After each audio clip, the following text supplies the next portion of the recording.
Rabbi Freidman is going to present to us is what he presented to seventh graders earlier this year. I know I have a seventh grader who came home and told me all about it, specific signs that came up. So this was really important for us to bring to everyone so we could all listen to and hear. It is being recorded, but we didn't tell anyone that because then parents hang out and don't come here. So you can tell your friends afterwards they can watch it as well. So please welcome Rabbi Freidman. Thank you.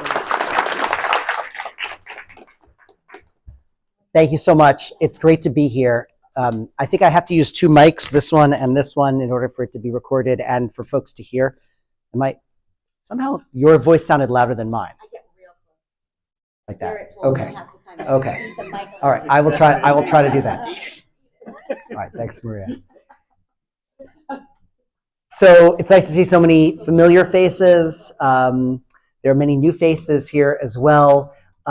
In a while, when we have a chance to, or not a long while, a little while, when we have a chance to share and talk, I'll invite each person to introduce yourself to the group and to use this microphone so that it's recorded. I think this microphone. James, which one? This one. This microphone. Oh, we have to pass around this microphone. Okay, fine. This one. Got it. Okay.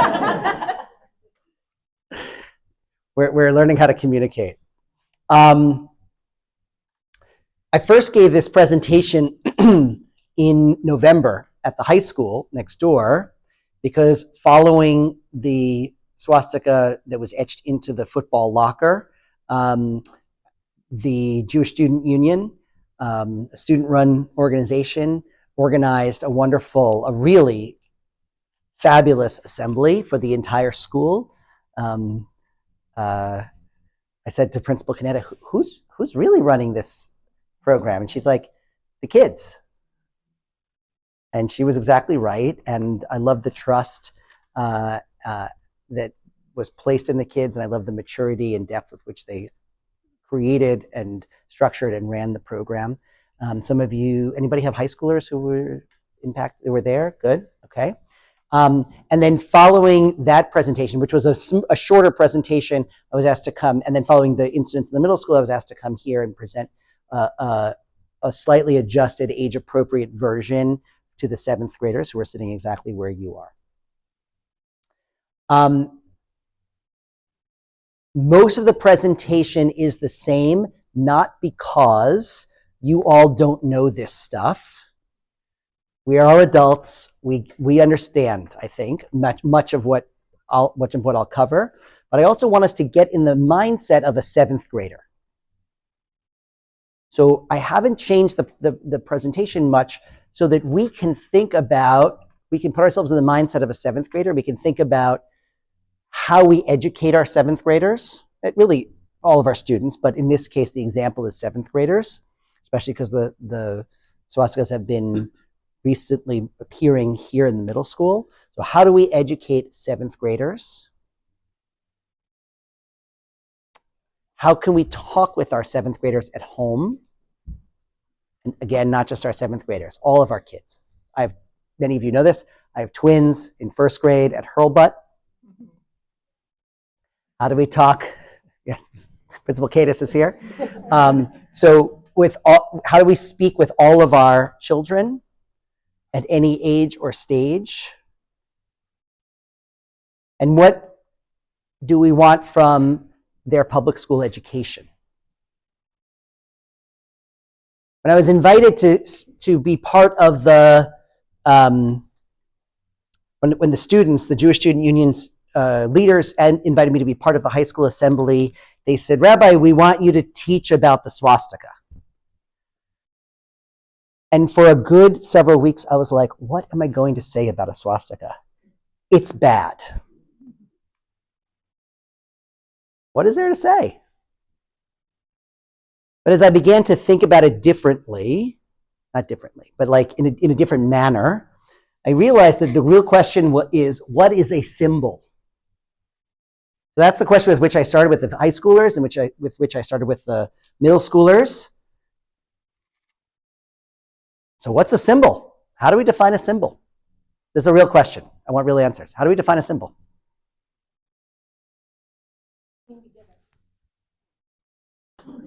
The meaning we give it. So it's a, so it is something that's given meaning by human beings. Right. By itself, it might not have any, it doesn't have any meaning, but once meaning has to be placed on it by human beings, okay, true. What else? Keith, hold on, I gotta go. It's a representation. It's a representation. Sometimes can evoke just a name to name something, but oftentimes emotion as well. Great. Representation, name something. There's emotion behind it. True. What else? Maybe it's something that's not obvious on the face of it. I think about like a picture. You know what that picture is, but a symbol may not be obvious for someone who's not familiar. Right. Sometimes you know what a symbol is. Sometimes you know what a picture is. Looking at a Rembrandt is different from looking at a Rauschenberg. So sometimes. Other thoughts? So symbol, I'm Ukrainian, right? So when you say symbol and swastika, I think about Russian symbol of war. It's a letter Z. And every time I see it, there's so many emotions. I just cringe and I don't feel well about it. And at the same time, it's just a letter. And it's a letter that is very common letter. I see it everywhere. And I have to, in my mind, differentiate and say that's just like, it's very emotional. As you said, the emotions behind symbol that people make up for themselves. Great. Sometimes. I think that, tell me your name. Irina, that's such an important comment. No human being is born knowing what symbols mean, what they stand for. I'm not familiar with a symbol that you're referring to. If I see that, I might have no idea unless someone tells me and teaches me what that is, what that symbol is, that it stands for anything in particular. And meanwhile, you, because of your identity and your story, have a very significant emotional reaction. So here we go. So it's, my reaction isn't different. It's none. It's a lack of reaction because until I know what it means. And also because my story is different from your story, I'm unlikely to have the same degree of emotional reaction. There's one thing. Oh, we have another microphone now, Rabbi. Excellent. Okay.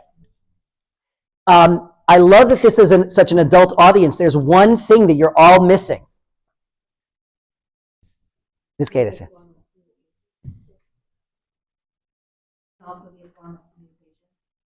Right? It's true. It can like stand for a whole lot of things that would take many, many words. Right? True. The one thing we're all missing is symbols stand for, like, represent something concrete. We all went to the emotional significance, the meaning, but they stand for something concrete.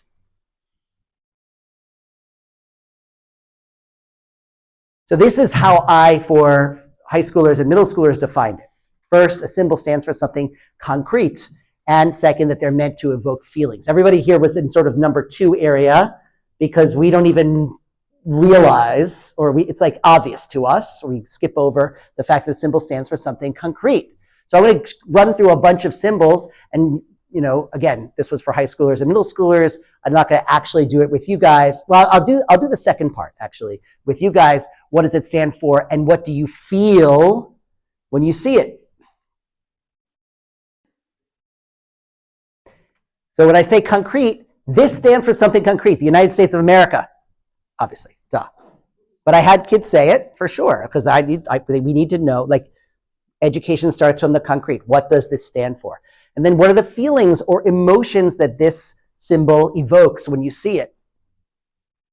Students offered all sorts of nice answers: freedom and liberty and pride and things like that. It's important to recognize. It's also important to recognize FBI as a beholder, right? To many people, this is not a great symbol. Not been a great symbol. So, I go back to your. That's by the people that have created the symbol, and maybe not so much as what the symbol has become. Yeah. Well, even if you're an enemy of the United States of America and you have certain associations with this symbol, you would still say that this concretely represents the United States of America. You might dislike the United States of America as an enemy, but they would recognize it. Yeah? Yeah. Irena, yes. Right. Correct. But I would bet the majority of human beings on the planet know what this stands for. Okay. No clue. No idea what that is. Stands for something concrete.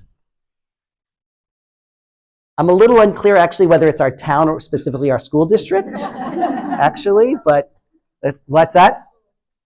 The town has a slightly different W logo, something like that. Got it, different W. But anyway, but given the fact that we were in Weston schools, right, what does this stand for? Obviously. And what do you feel when you see it? And interestingly, we had a decent range of opinion of what people felt. There were students who said that when they see this, they don't necessarily feel included. They feel excluded. There were some particularly poignant comments in the high school auditorium when we asked about this, when I asked about this. They all stand for something concrete.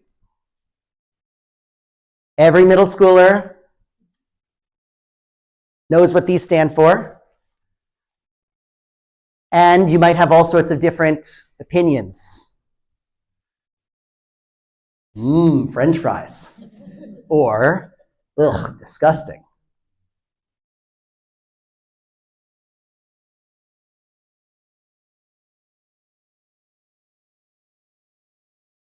Cool or exploitative? Communication with my friends or a disruptive force that rots our kids' brains?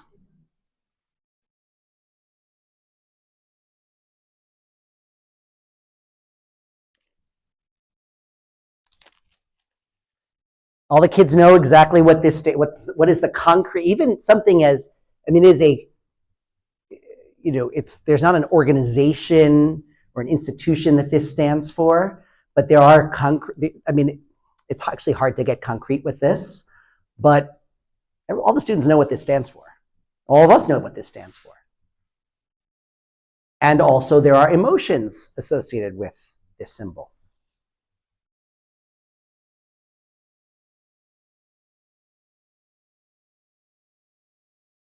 Some kids said it stands for religion. Some said it stands for church. Some said it stands for Christianity. Some said it stands for faith. I'm okay with all of those. And then I asked, well, what emotions does it bring up? Some lovely answers, both in the high school and in the middle school.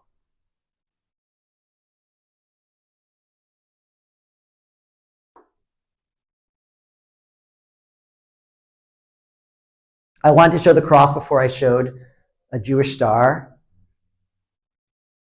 I think most of the kids knew that it stands for something, again, concrete, Judaism, the Jewish people.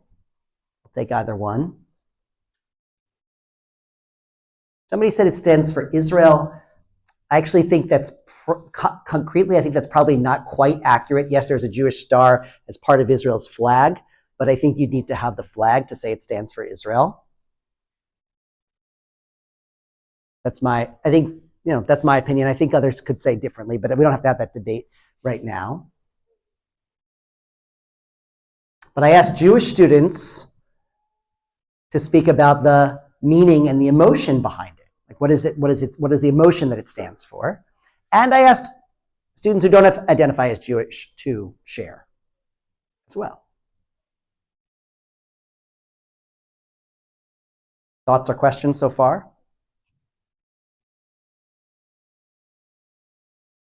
So we go through all that series of defining a symbol, identifying symbols, some of which are, I'll call it easier, some of which are a little bit more advanced, before we get to the swastika.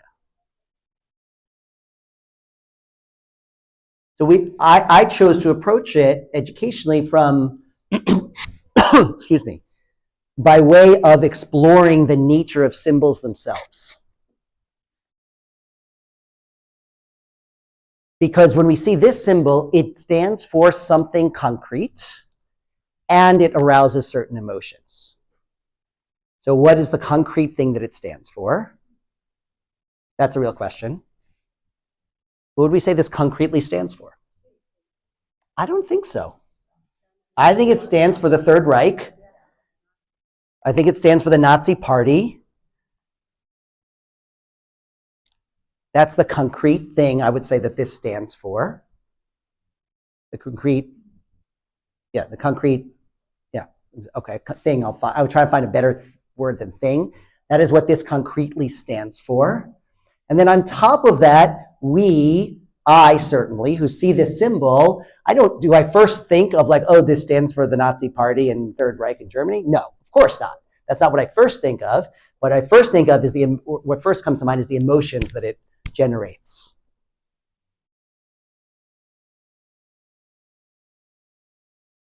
In fact, if we think about the evolution of this symbol, I think most of us sitting here know that the Nazis didn't invent this symbol.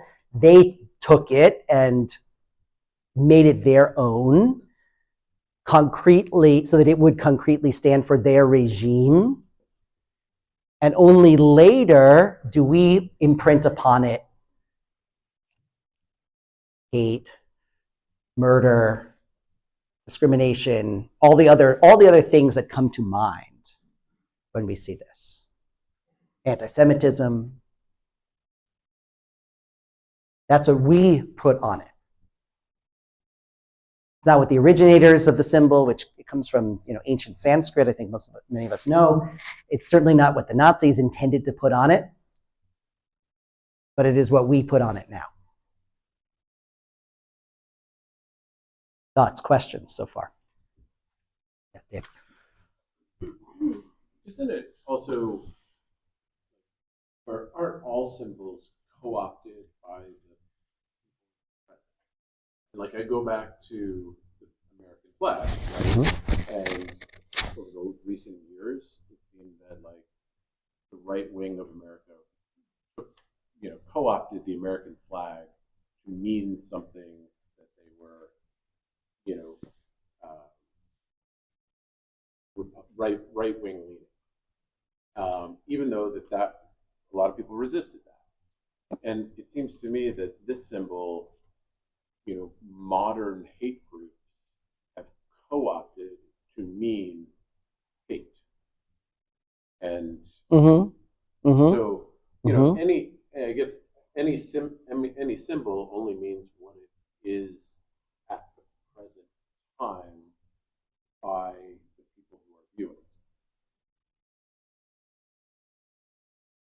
Yeah.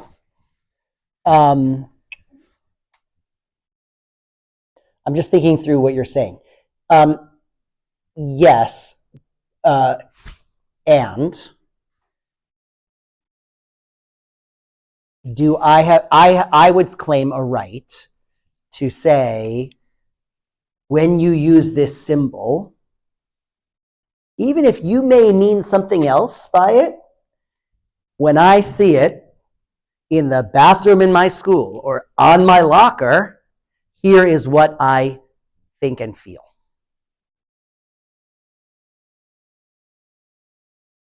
Do I think that a middle school student understands the full range of meaning of this?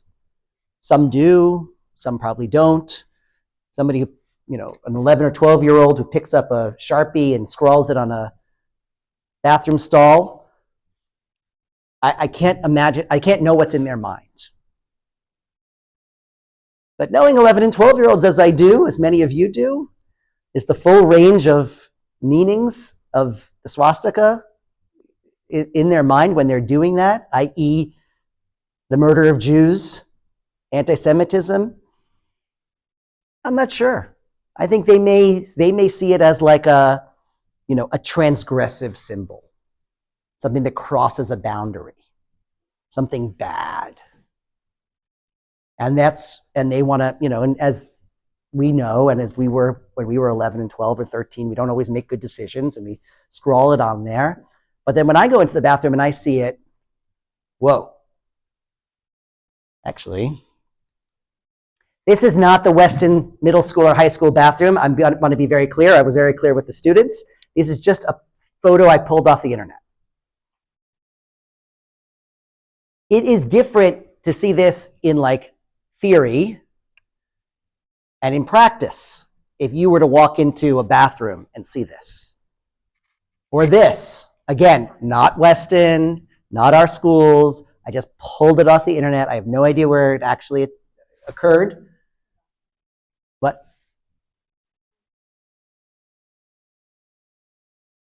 Weston is not the only place this occurs. But since they had occurred in bathrooms, I pulled these, I just pulled these off Google, because it does something to us when we see the symbol placed in these locations. David, yeah, back there. I think the swastika now taking new and different symbol that is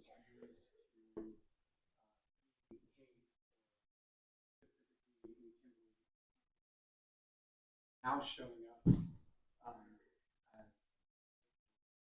in fact, in many cases, as equation with the Jewish star, the Star of David, as rallies against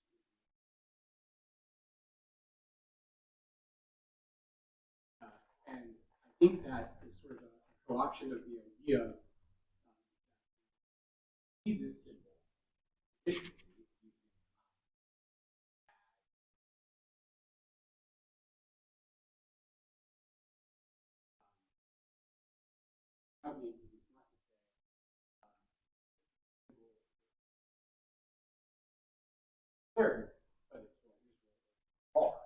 Yep. So I want to address that by way of tracing a bit of history, recent history here, which is that throughout most of the second half of the 20th century, certainly here in the United States, but most places around the world, if someone held anti-Semitic views, wanted to express them or use anti-Semitic symbols, no one would publish your stuff. There was no way to get those views, those expressions of anti-Semitism, those symbols out into the world. Books and magazines wouldn't publish your stuff. No publishers would publish your stuff. Nobody would broadcast your stuff. And that was the time in which most of us grew up. So it was really very fringe and extreme, anyone who was bringing those symbols or those expressions into the public square. Social media changed all that. And now anyone can publish anything they want at any time. All of the social media companies claim that they are not responsible. I'm simplifying here, but in general, they claim that they are not subject to the laws about publishing and broadcasting that Congress has passed, that states have passed, that they're platforms, not publishers. And yes, there is some degree of content, moderation and et cetera, but basically all sorts of expressions are now possible without limitation, with fewer limitations. Now you go to what David said. So first of all, so what we have over the past, I'll call it 15 years, let's call it, with the rise of social media, is that expressions and symbols that were once anathema have now become all too common. Add on top of that, post October 7th, symbols being equated in ways that are just like shocking to us. When you say the swastika and the Jewish star, to me it's not so much a co-option of the swastika, it's a co-option of the Jewish star or the flag of the state of Israel. That's at least how I choose to see it. But they're symbols. You're valid in seeing it in your way.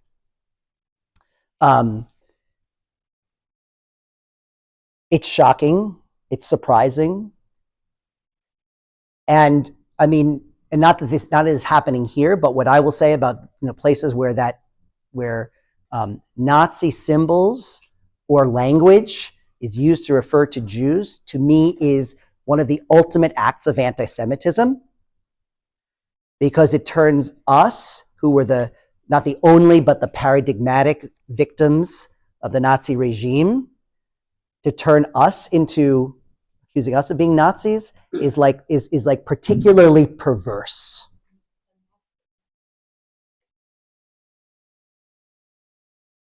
And that's, Sarah says, and that's the point.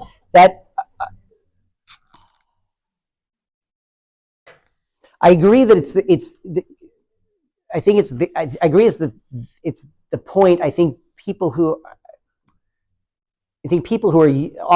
are using it don't even get that last step, right? To them, Nazi's just like the worst thing you can call somebody is a Nazi. But do they even realize that when they're calling Jews Nazis, that we were the paradigmatic victims of the Nazi regime? Like, I don't even know if they're making that last step, but to me, like that's so fundamental. Maybe they do realize it. All the worse. Cheryl, hold on. One second. You get the microphone. Sorry, I can't keep my mouth shut. Like Israel as the oppressor, right? So that Israel has become like the Nazis because the Nazis were the ultimate oppressor. So all of this has gotten convoluted in a way that's right. Well, like Nazi is the ultimate word word for oppressor and evil. And Seinfeld brilliantly turns it on its head by having the episode about the soup Nazi, right? So like that's the best of Jewish humor.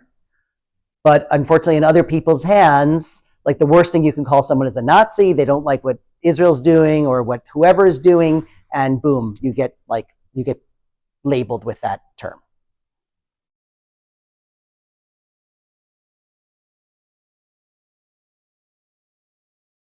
Just yesterday, I believe, these signs went up in the middle school. Principal Doak, do you want to tell us like where they're posted? Or I know they're here in the middle school. They may also be in the high school. Yeah, they're at the high school as well. This afternoon, they went up. And I think ours started going up yesterday and we're finished this morning. There's actually two in this room, one small one on the glass window over there to your left, my right. Yep. And then there's a very large one that you can't see unless you're in the very back behind this wooden panel there you go. Facing this way. Yep. And then there are also in the lobby some other common areas, but most importantly, they are on the exterior of every bathroom door. And they're also downstairs in the entrance to the pool locker room areas. So these came out of a conversation that Rabbi Wiederhorn and I had with some of the administration leadership a few weeks ago, where we were covering a number of topics, and we were talking about what are the many different ways that the administration and school leadership could address this. And of course, a lot of us go to educational interventions. I'm calling them interventions. I'm probably using the wrong word, but you guys will tell me what the right word is. You'll use the right words. How do we change the curriculum? What do we need to add? A day of learning, a professional development day for the teachers, et cetera, all of which are necessary and good. But what stops this from happening tomorrow? And so in that conversation, we said, like, these seem to be happening regularly in bathrooms and locker rooms.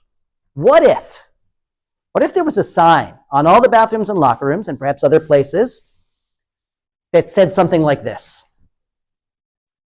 And the administration leadership was like, actually, yeah, I think we could do that. And I think that could be effective. Reminding a 11, 12, 13 or high school year-olds or high school student as they go into a space and might be tempted to place any symbol of hate or expression of hate in that space, that there are expectations, rules, guidelines, and consequences. And hopefully making them think again. So over the long term, absolutely. Do I want to improve our educational system, what's taught in our schools, what's taught in our homes? 100%. But I want this to stop tomorrow. I do not want one more swastika to appear in our schools. Hopefully this is one step in that direction. We'll see.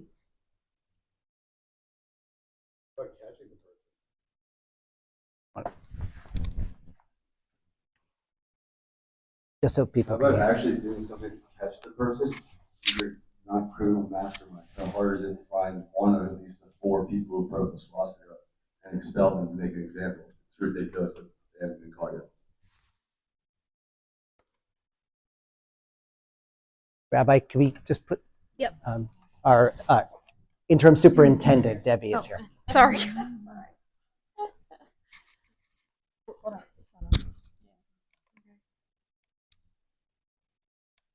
No, it's dying. That one will record everyone else, so just talk loudly. That will record for this. All right. You ask a good question. You just hold it closer to your. You ask a good question. Is that better? And it's harder than you might think. These are not done necessarily in full view of people at the time. Adults may or may not be around, usually not. Students may or may not notice it. And, we have issues about if a student does notice it, can we do more to ask them to report it? Of course. But the first impulse of kids is either to ignore, didn't see it, or not say something. So we can work on that part. And then comes the best you can do. We do have cameras in the building. So who is going in and out of that area? Can they offer any insights? And our administrators have done, I think, a very thorough job of tracking down the evidence, as small as it is, that they do have. And this has been confirmed with me talking to the police department. I said, so, how, and I'm new here, but how are administrators at this sort of investigation? And they said, meaning Captain Michelli, said they do a great job. They are thorough, they are thoughtful, they follow up every last bit of information that exists.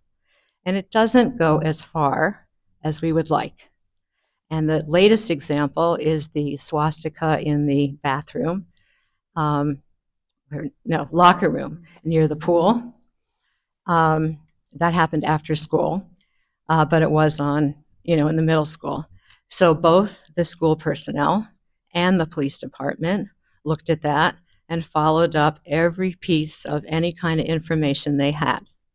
And both the school and the police department have not found anyone, yet. There's a yet to that.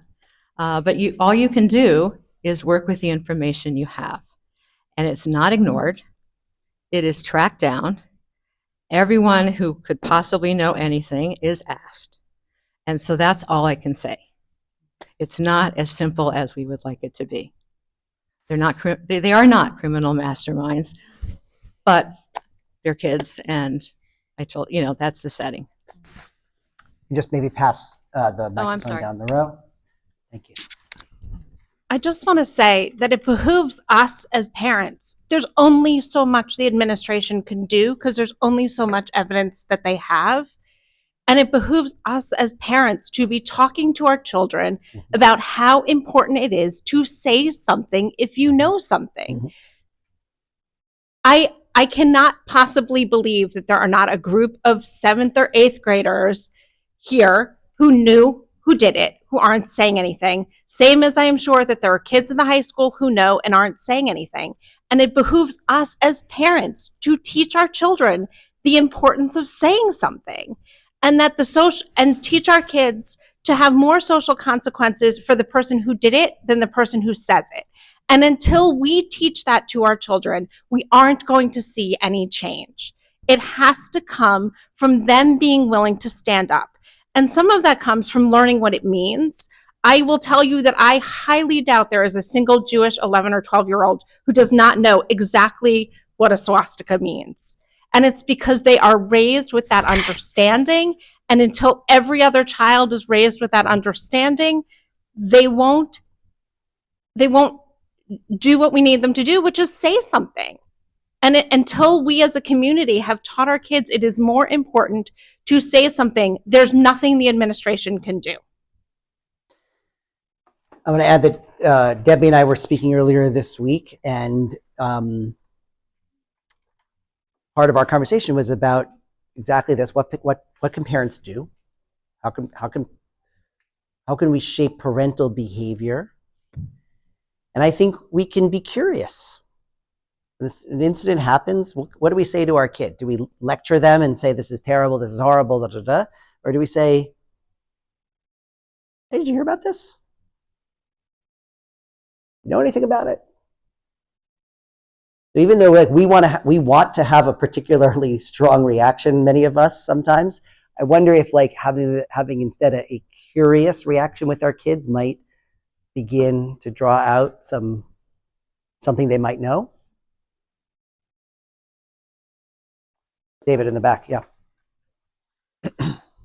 In light of the discussion that I raised a few minutes ago, can we get a commitment? And in light of what I mean is in light of the fact that people, not necessarily here, but out in the world, are equating the Israeli flag or the Star of David with a swastika. Can we get a commitment that the Star of David and the Israeli flag will not be considered a hate symbol under any hate symbol policy in Western schools?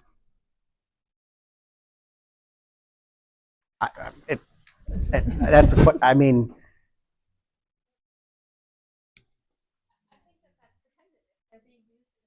In which something is full of hate, then I would want it.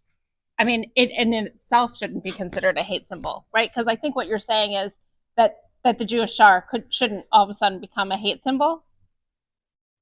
So, or literally putting on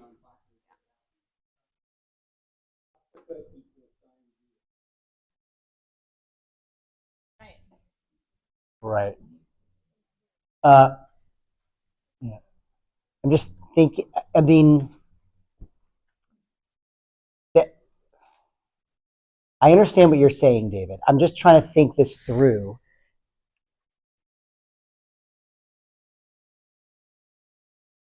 So imagine there's a petition of students who decide who are anti-Israel, anti-Zionist, whatever adjective you'd like to use to describe the sort of person who, advocates the usage of that sort of symbology. At what point do we say, sorry, that's not going to be a hate symbol? Or what point do we say, I guess that's a hate symbol now? Right. So let's just say, as you know, in the social studies area, there's a Israeli flag, maybe among others, let's say, among other nations' flags, and a student says, I object to that flag because to me it's a symbol of hate. You're imagining a situation like that. So I'm like playing out the scenario. I object to that flag being in our social studies hallway because to me it's a symbol of hate. That's a scenario. Is that a fair scenario that you're imagining? Sure. Yeah. That's a good example.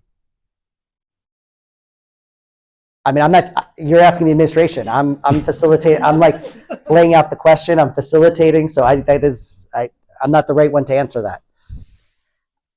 That question probably deserves a long and involved answer because it depends on the age. It depends on the situation. Someone said it's the context. So yes, it's the context. Would we call? No. Maybe everyone's Nazis. I just wanted to remind everyone that we're here to have Rabbi Freidman speak tonight. I so appreciate the discussion we're having, but the whole point of this was to learn what our children learned. So I want to just take it back to that. This is a place where everyone's learning tonight. Right. It So just take a beat and please. yeah, and I'll finish quickly. Thank you. In the description of the situation that you described, of course, it is not a hate symbol. Of course not. And that's as far as I can take it without getting into, more hypotheticals and more situations that, knock on wood, have yet to happen. Just look at that as like, where did that question come from? And it comes Right here. right. So just say it again. Just That's with- where did that question come from? And Right. it just comes from. Right. I think Right. all of like the Jewish people sitting here are even having this conversation is uncomfortable. Talking about all this is uncomfortable. Right. Where all of it leads is uncomfortable.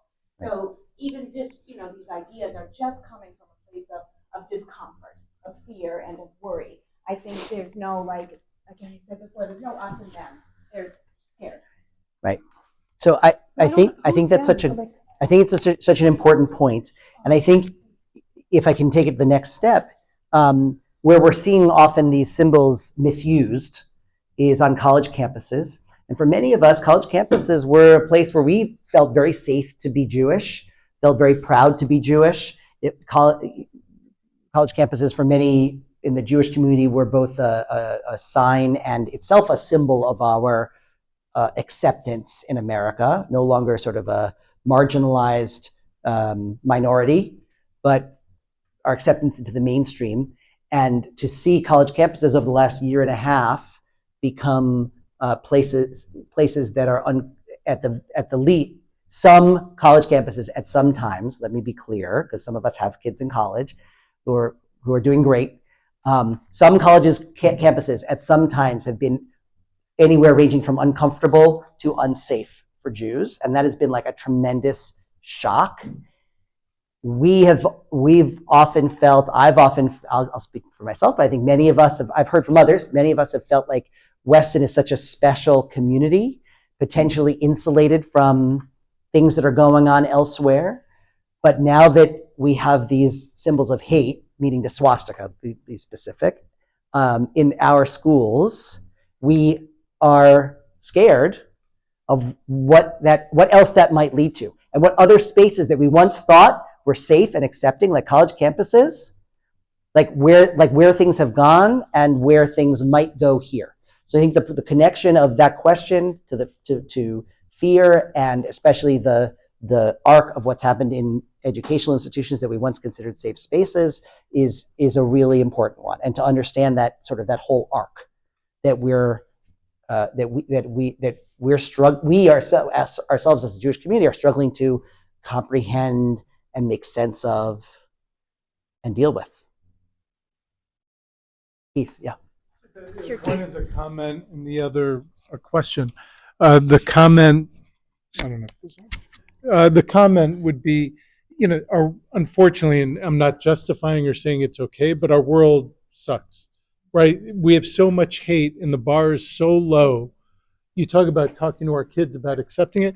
They see hate daily. I mean, open the newspaper, look on TV, and we all just roll with it, right? I mean, we all speak up. We try to do what we can, and it's unfortunate. It's not okay.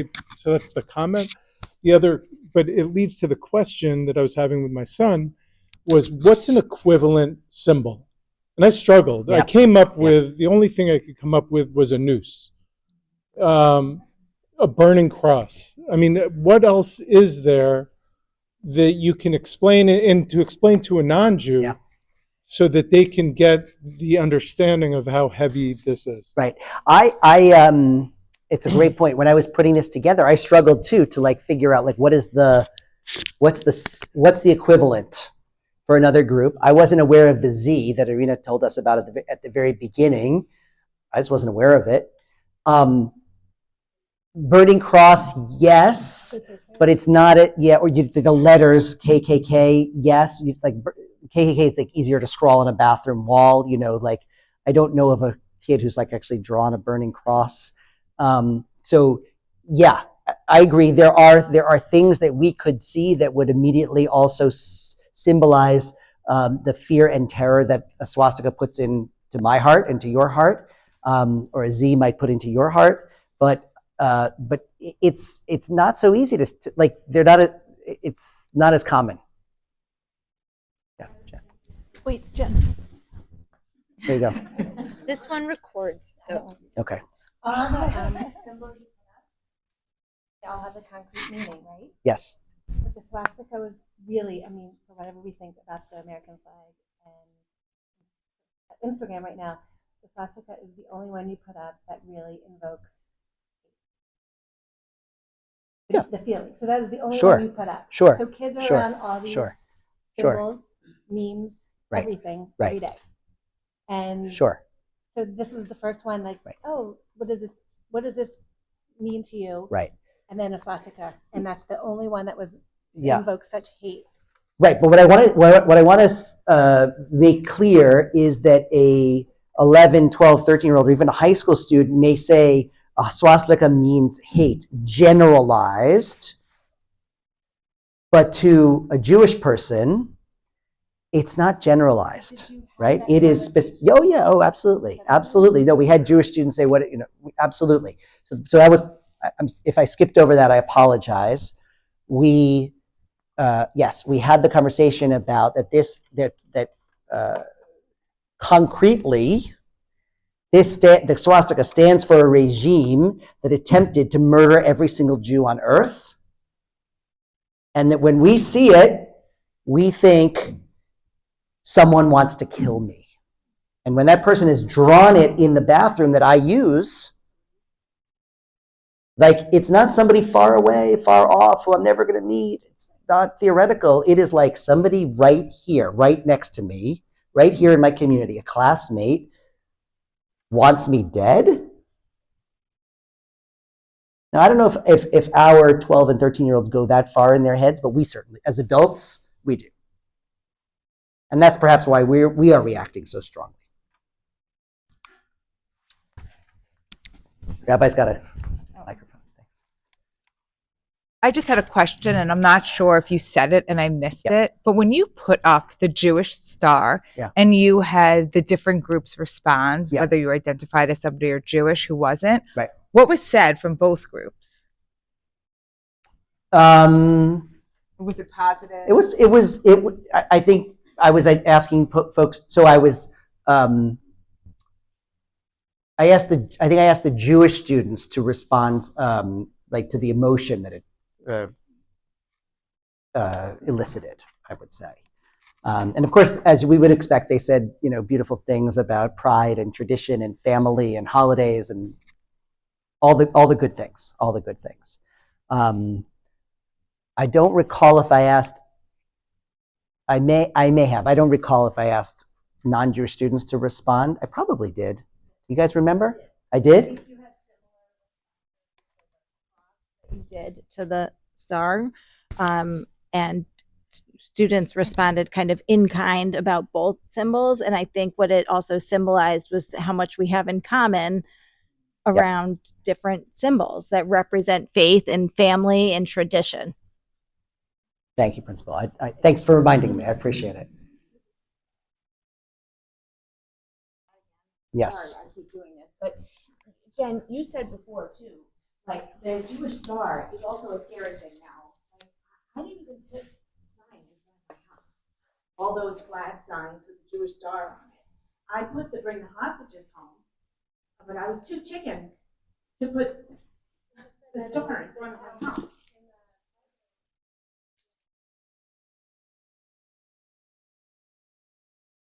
So, yeah, is it a pride thing? Yeah. Is it a scary thing? I have a question for everyone, just thinking about this with the signs and everything. What if we all just did it? Like, what if enough of us stood up and said, no, exploit this. Like, we all love each other. We all live in this community for the same reason. We all want to be here to support our families, to support our kids, to help them grow and be great adults that go out into the world and do great things. Yep. So, I'm your neighbor. Put up the damn sign. I'll put up the sign. I don't want people to know. No, but it's not even that. I'm not Jewish. Sharon, don't worry. Everybody knows you're Jewish. Seriously. I'm Catholic on Episcopal. I'll put up with that's the thing. I think that an important part of this conversation is that there is a community of people that is way larger than the people who aren't supportive. And I think we forget that sometimes, that there's a very small percentage of people that want to, take down your sign. But there are so many more who want the sign, who want to support your sign, who want to support your sign. And I think that if we remind each other of that, we're one step closer to the community coming together in a better way than we were 2 weeks ago. So put up the damn sign. Put up the sign. Give me a sign. Put all the signs in front of my shit. Yeah. We can't. And if the sign goes down, put another one back up. It's a really easy thing to do. We can get signs anywhere. It's very easy. So anyway. Yeah, let them win. Who's the them? Right? I would really ask that question. Is it, there are protesters on college campuses, which is what David's, bringing up. They're not right here in Weston. There's 11 and 12-year-olds and sometimes high school students. I think the high school example is different because it was targeted. But let's say 11 and 12-year-olds who don't make such good decisions. Sometimes. We've all been there. So, I don't know that there's some sort of here in Weston among, in the middle school, that there's some sort of nefarious underworld, we'll call it, anti-Semitic underworld. So I don't know that it's we won't let them win, but I think the sign of pride, not necessarily that it shows, yes, that it shows to the outside world, but even that it shows to our own families. And by the way, I don't want to make it putting up a sign as a sign of pride. Many people here who are Jewish don't necessarily have a sign, but our kids certainly know how proud we are to be Jewish. The sign is not the be all and end all. Whatever sign it is, is not the be all and end all. It's almost 7:30, so I want to say two things. Of course, the first thing is totally flown out of my head.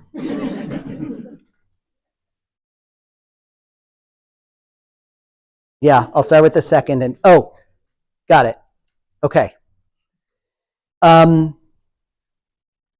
We know that kids learn things from all sorts of places. Some of them they actually learn in our homes. Some of them they learn in school. But as I said at the event last week, 2 weeks ago, every bad four-letter word that I know, I learned on the bus to elementary school. Not taught by my teachers. It was not taught by my parents. Our kids learn things in all sorts of places. And when we're talking about middle schoolers and high schoolers, they especially learn things from social media. I know there's an effort in Westport, an effort in Weston to not give our kids smartphones or delay their exposure to social media. And I wonder how far we can, not how far we can take that in terms of age, but how broadly we can take that within our community. Are we all willing to say that we're not going to give our middle schoolers phones that have access to Instagram and TikTok? Because that's where David has his thumbs up. In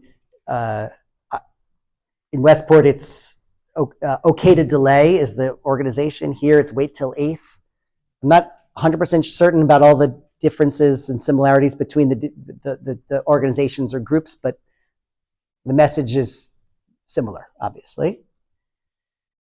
So I would say, what are we willing to do? What limits and boundaries are we willing to put on our children's exposure to social media?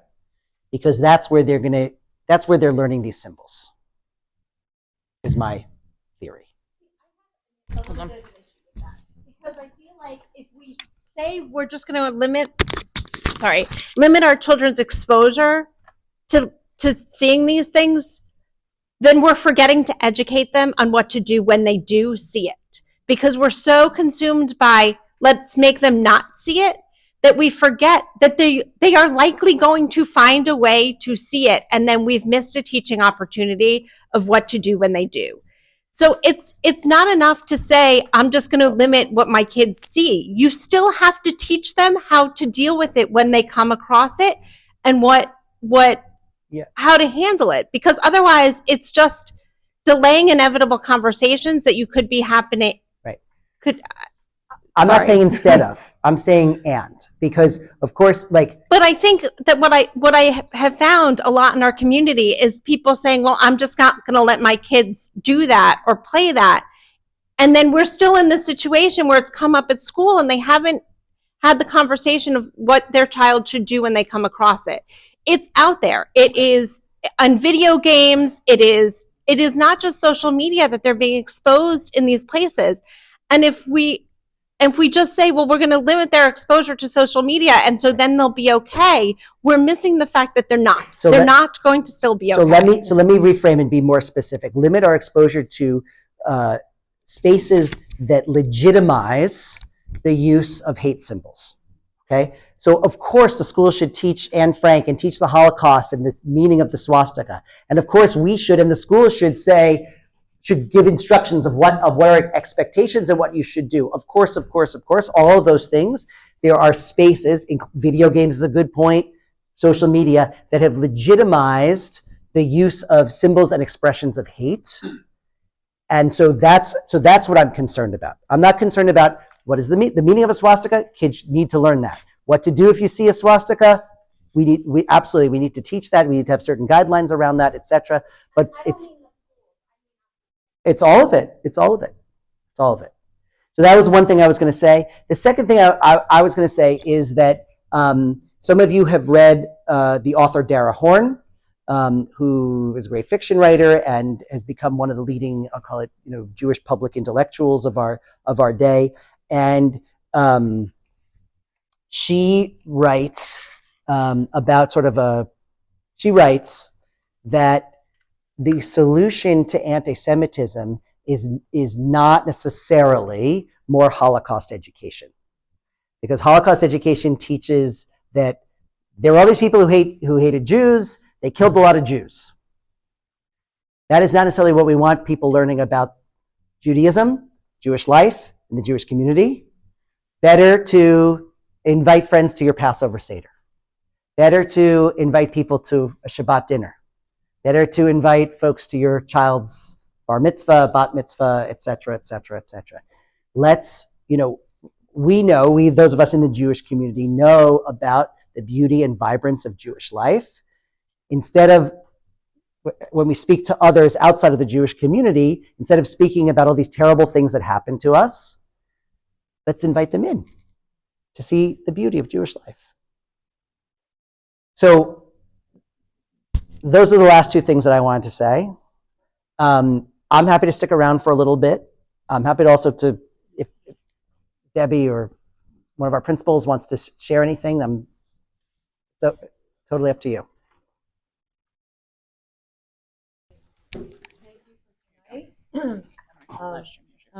Okay. Thank you for tonight. Thank you also for the community conversation that you helped facilitate along with the Mothers in Blue. I think I talked to you on the phone about how impressed I was coming, new to Weston, watching the Board of Ed meeting and seeing the PTO make a statement in support of anti-Semitism, combating anti-Semitism. The Board of Ed made a statement, the teachers made a statement, Mothers in Blue, of course. So there are a lot, and you are here as a resource. I think this, and the town, I just think it's a town that has lots of tools and lots of energy and lots of concern around this issue. It's not easy. There is no magic wand, but putting all our heads together, there are just so many good ideas upon which to grow and build. So thank you for this evening, and thank everyone for attending. And I want to thank our principals for taking out really, coming here, because how busy the end of the year is, and there's lots of competing priorities. Yes. But this shows how important it is to our district. Absolutely. So And thank you to our PTO leadership who's here Absolutely, also. yeah. Who You guys have been organizes. awesome. Thank you. Thank you. All right. Thanks, everybody. I wish you a sweet Passover, a good Holy Week, and Easter as well. It's nice to be here with you. Thank you.